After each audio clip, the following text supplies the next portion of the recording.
Hey everybody, I hope you're all doing really well today.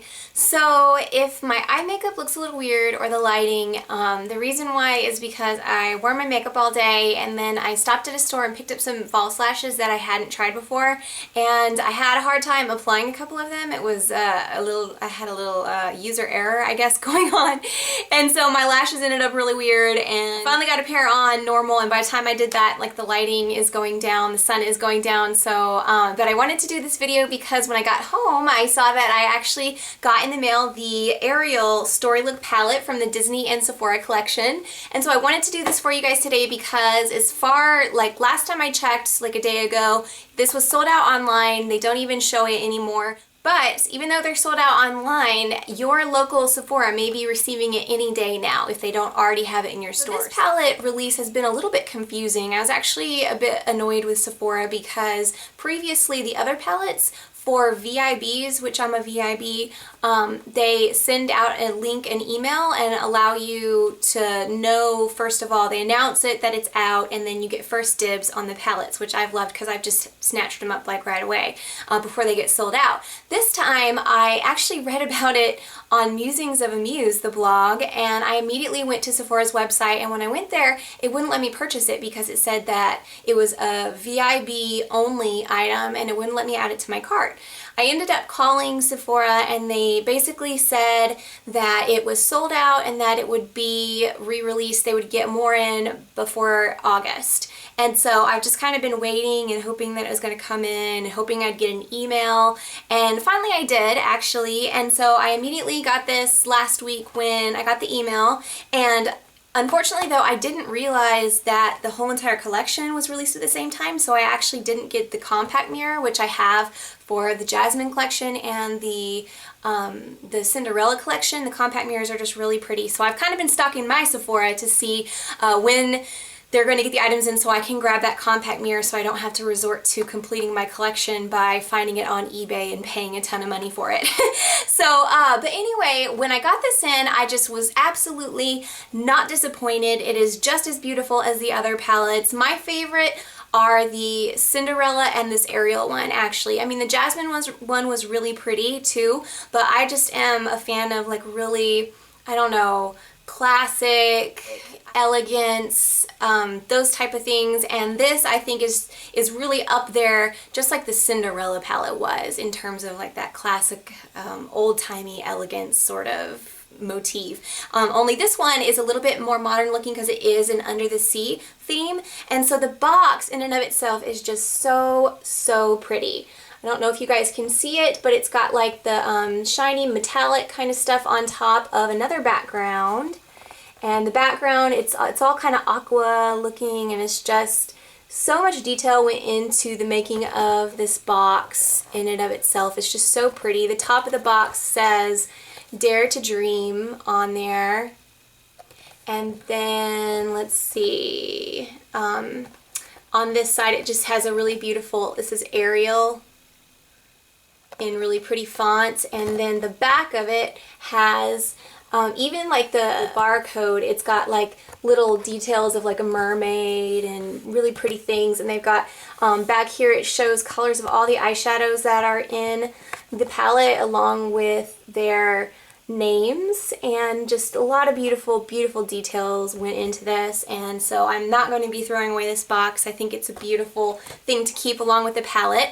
And then the palette itself I just find really gorgeous as well. In person it's a little bit different probably than what it's going to show up like on camera, but it looks like this in the front.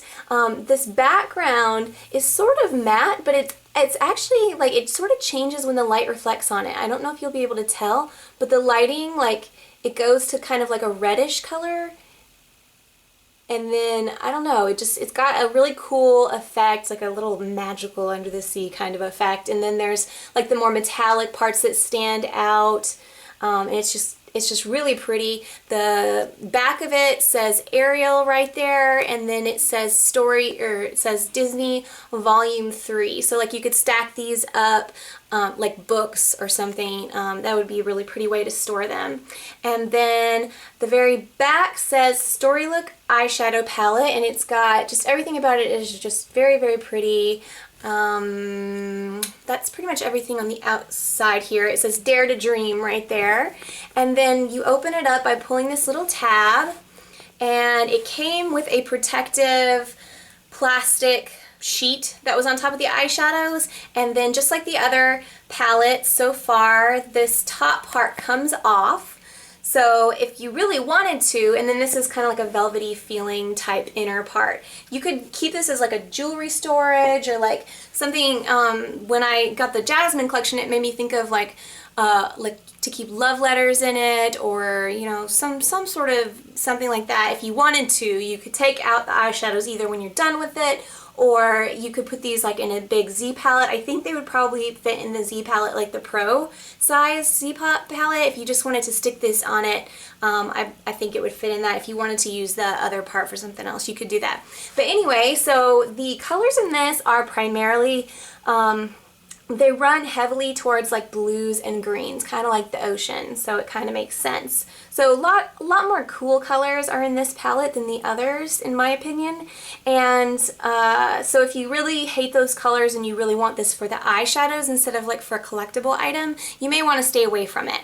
But I've swatched all of them for you, so I'm going to go through and show them to you, and they should be fairly good. Hopefully this lighting, the sunlight is going down, but hopefully it will still be pretty good, accurate swatches for you. So what I've done on my arm is I put on Urban Decay eyeshadow primer potion in the shade Eden all over my arm, and then I tried to build up this color using my MAC 239 brush, and I tried to build them up as heavy as they could and just kind of observed how they went on. So I haven't had a chance to wear these yet because I just got them in the mail today, but I got a pretty good sense of sort of how they're going to be going on, if they're going to have fallout or whatever.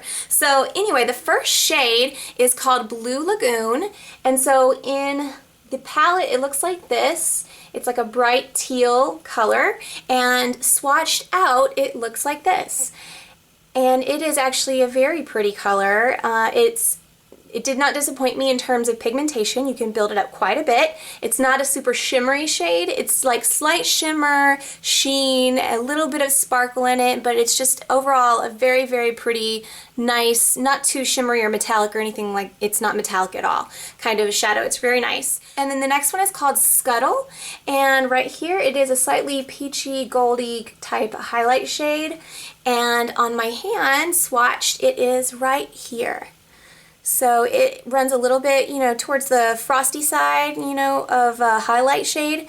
It's not super, super frosty, but it's more of that nature. And then the next shade is called Flounder, and Flounder is a matte shade as far as matte is in this palette. Like, there are shades that look matte, and for me, I'm really sensitive about that. If light reflects off of it at all, I'm gonna say it has a slight sheen, and that formula will make it blend more easily on the skin. So it's not technically completely matte, but it's, for the purposes of this palette, if I say matte, that's the type of shadow that these are. They're like easily blendable with a slight sheen.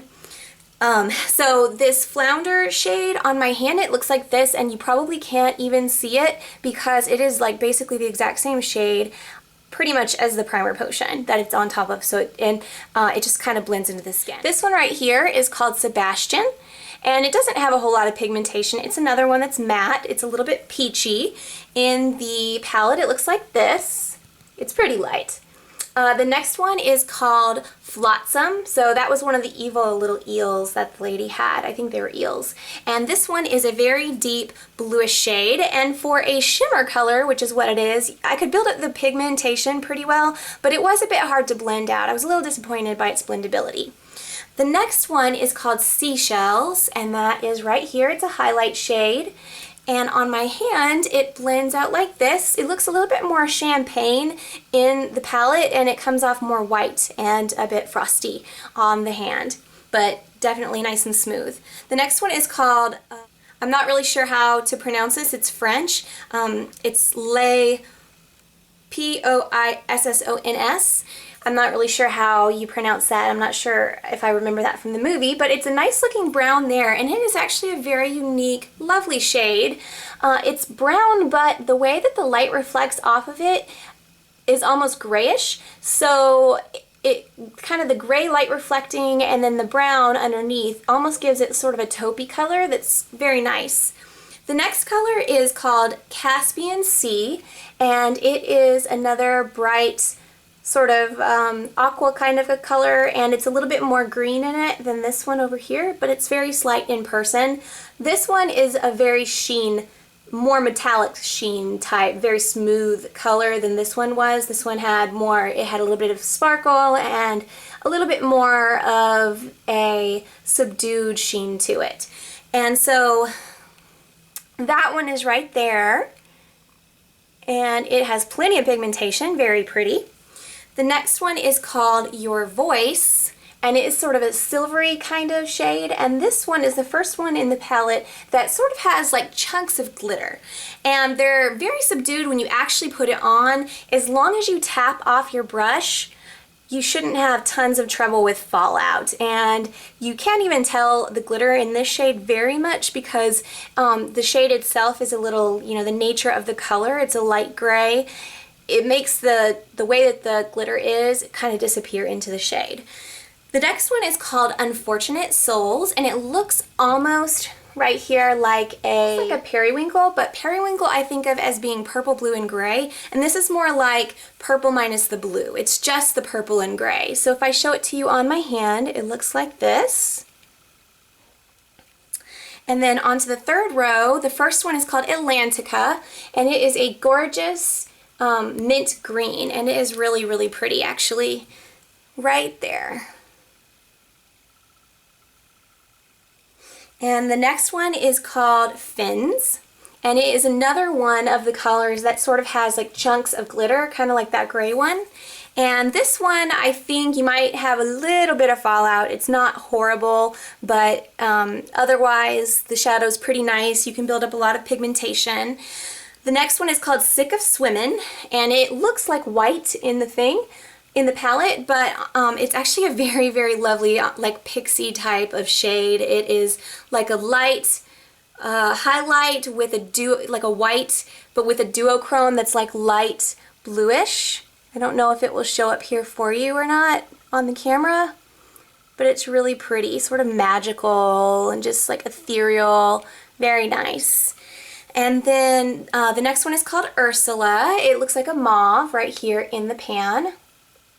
And on my hand, it is just a standard shimmer shade, very pretty. Sorry, my dogs were barking there. And then the next one is called Shalala, but it's like a bright fuchsia, and it's got a good amount of pigmentation. It's not like a super, super bright color when you see it on, but plenty of pigmentation, very nice, and goes on very smooth. And then the next one called Triton is down here, and it is a gold that is also quite nice down here. Hopefully it will show up for you. It's sort of subtle. It's not, it blends into the skin very well. And then Wanderin' Free is down here. It's a peachy color that is very nice. You could use it as a highlight, like a peach highlight, or it's got enough color to it. It's almost the same color as my skin tone that I could use it like all over my lid if I wanted like a really light reflective lid look. And then the next color is Jetsam. So the two evil eels were Flotsam and Jetsam. And so Flotsam was up here, dark blue, and then Jetsam is down here, almost the same color but with more green in it. And it's actually a really pretty color. I love that. Very deep color. It's nice. And then the next one is called Sea Witch, and it is your standard purple, like blue purple is kind of what it looks like. Very pretty, and I don't even think I have this particular shade in eyeshadows somehow, and so I'm glad that I have this in this palette. It's very pretty right over here. And then the last one is called Treasures Untold, and it is down here. It's another highlight shade, and this one is a really beautiful highlight that has like a subtle golden sort of effect on top of it. I don't know how to describe it. I have a shadow from the Balm from one of their earlier palettes that's kind of like this too, and it's difficult to describe unless you see it in person. I hope that the lighting is good enough that you guys will be able to see it. It's very wearable. Very nice. So in general, I just feel like this is about the same quality as the other palettes. Very decent. You know, for a collector's piece, a lot of times the products are not so amazing, but this is really nice. In this particular palette, the eyeshadows are quite powdery and soft, yet when you go to apply it to the skin, they do sort of like sink into the skin. So it doesn't end up being where, you know, it's chalky looking on top of the skin and won't blend into the skin. So at least that's a nice redeemable quality. You really don't need to push your brush into them very much, just kind of tap and then you'll be able to pick up probably enough pigmentation. A couple of the shadows that were the more pigmented ones, I had to like re-dip and apply about 3 times to get their full pigmentation, which isn't horrible or anything like that. So overall, I think it's a pretty decent palette. I definitely would get it if you love princess things and are interested in the collectible quality of it. It's very, very beautiful. So I love it. It's got my thumbs up. I think that probably the Cinderella palette's my favorite. This one's probably my second favorite, and then the Jasmine one is probably my third favorite, just because of the aesthetic quality of them. I like this one and the Cinderella one the best. So anyway, thank you guys so much for watching. I hope you found this review helpful. As always, if you have any questions or comments, please leave them below. I love to hear from you guys, and I hope to see you guys again soon. Bye!